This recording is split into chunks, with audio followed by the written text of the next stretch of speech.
Assalamualaikum warahmatullahi wabarakatuh. Hari ini saya akan membuat perbentangan latihan industri.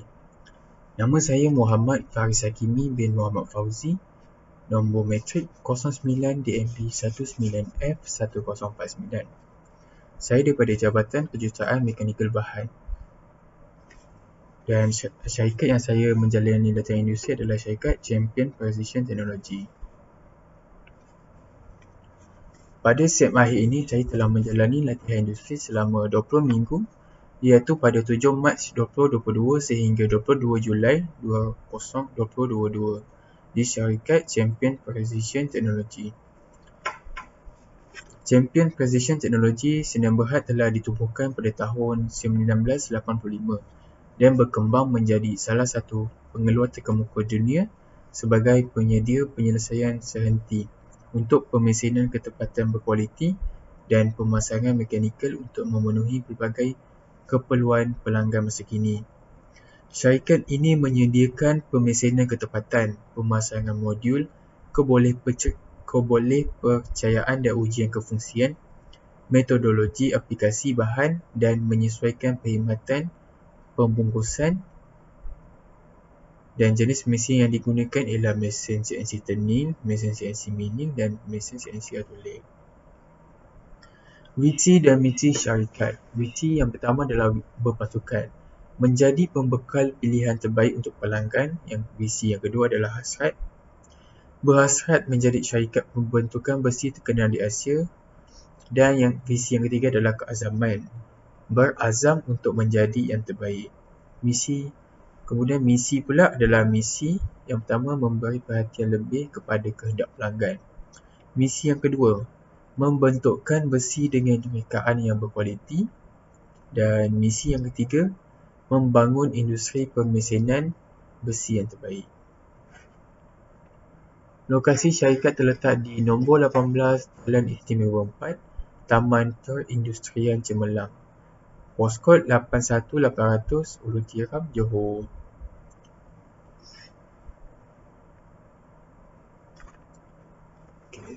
Jenis mesin yang terdapat di syarikat Champion Precision adalah mesin CNC turning. Apa tu CNC turning? CNC turning ialah proses pembuatan di mana bar bahan dipegang dalam cap dan diputar sambil alat dimasukkan ke bahagian untuk mengeluarkan bahan untuk menghasilkan bentuk yang diingini. Sebuah turret dengan perkakas diprogramkan untuk bergerak ke bar bahan mentah dan mengeluarkan bahan untuk mencipta hasil yang diprogramkan. Ini juga dipanggil pemesinan penolakan kerana ia melibatkan penyingkiran bahan. Jika pusat mempunyai kedua-dua keupayaan penalaan dan penghilangan seperti yang di atas, putaran boleh dihentikan untuk membolehkan penghilangan daripada bentuk lain. Mesin yang seterusnya ialah CNC milling.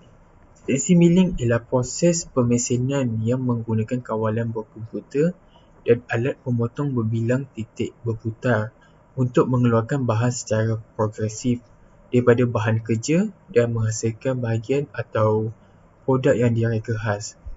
Proses ini sesuai untuk pemesinan pelbagai bahan seperti logam, plastik, kaca dan kayu, serta menghasilkan pelbagai bahagian dan produk yang direka khas. Beberapa keupayaan ditawarkan di bawah payung perkhidmatan pemesinan CNC ketepatan, termasuk proses mekanikal, kimia, elektrik dan haba. Penghilangan CNC ialah proses pemesinan mekanikal bersama-sama dengan penggerudian, pemusingan dan pelbagai proses pemesinan lain. Bermakna bahan dikeluarkan daripada bahan kerja melalui cara mekanikal, seperti tindakan alat pemotong mesin penghilangan. Dan mesin yang ketiga adalah CNC autolathe. CNC autolathe ialah mesin pelarik dengan proses pemotongan yang dikawal secara automatik. Pelarik automatik mula dibangunkan pada tahun 1870-an dan dikawal secara mekanikal. Dari kemunculan NC dan CNC pada tahun 1950-an, istilah pelarik automatik secara amnya digunakan hanya untuk mesin pelarik yang dikawal secara mekanikal.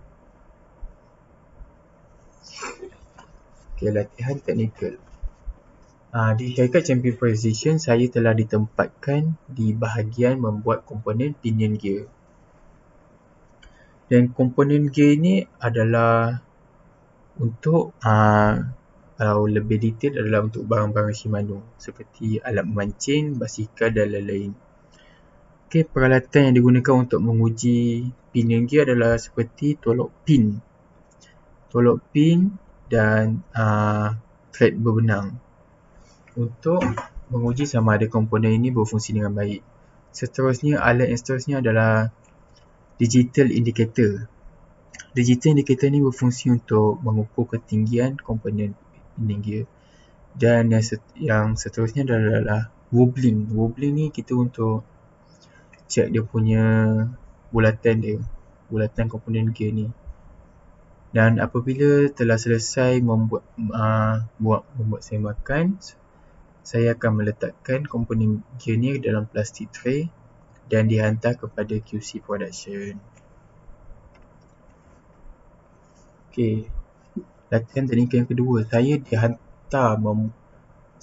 dihantar untuk membuat produk yang kedua, iaitu membuat komponen adapter male.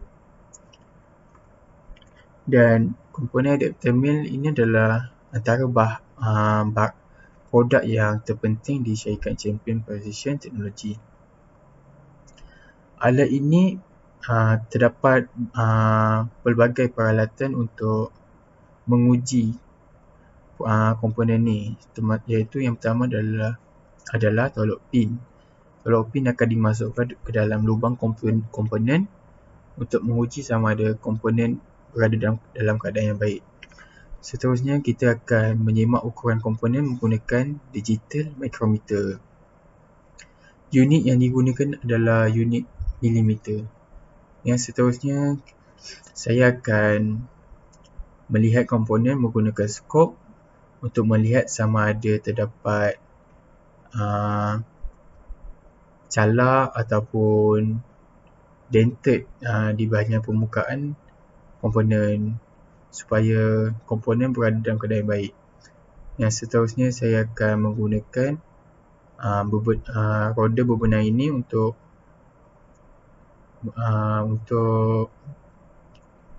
cek sama ada komponen ini dalam keadaan yang baik.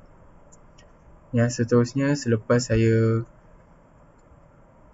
menggunakan semua peralatan ini, saya akan membalut komponen dengan penutup getah bagi mengelakkan sebarang kerosakan kepada komponen. Selepas memasang komponen getah, komponen akan dibalut dengan plastik dan diletakkan dalam dulang plastik ini. Seterusnya, dulang plastik ini akan dihantar ke QC production. Latihan seterusnya adalah latihan proses menukar mata alat. Proses menukar mata alat ini dilakukan oleh teknisian sahaja dan teknisian menerangkan bagaimana untuk menukar mata alat dan jenis-jenis mata alat yang digunakan di dalam mesin ini. Dan teknisian juga mengajar bagaimana untuk menyemak mata alat supaya mata alat berada dalam keadaan yang baik. Latihan teknikal seterusnya adalah mengukur komponen menggunakan profile projector. Profile projector ataupun banding optik adalah sejenis alat pengukur optik. Prinsip pengukuran adalah serupa dengan mikroskop optik. Komponen diletakkan di atas pentas dan cahaya dipancarkan pada sasaran dari bawah. Ini menyebabkan profil sasaran atau bayang-bayang ditayangkan pada skrin. Dan seterusnya kesimpulannya adalah apa yang saya dapat adalah dapat memperbaharui skill leadership, dapat belajar sedikit tentang production, meningkatkan kemahiran berfikir secara kritikal dan kemahiran berkomunikasi. Dan seterusnya, saya dapat mempelajari suasana bekerja yang sebenar dan melatih diri dalam pelbagai situasi serta belajar untuk mengutamakan keselamatan diri. Sekian, terima kasih.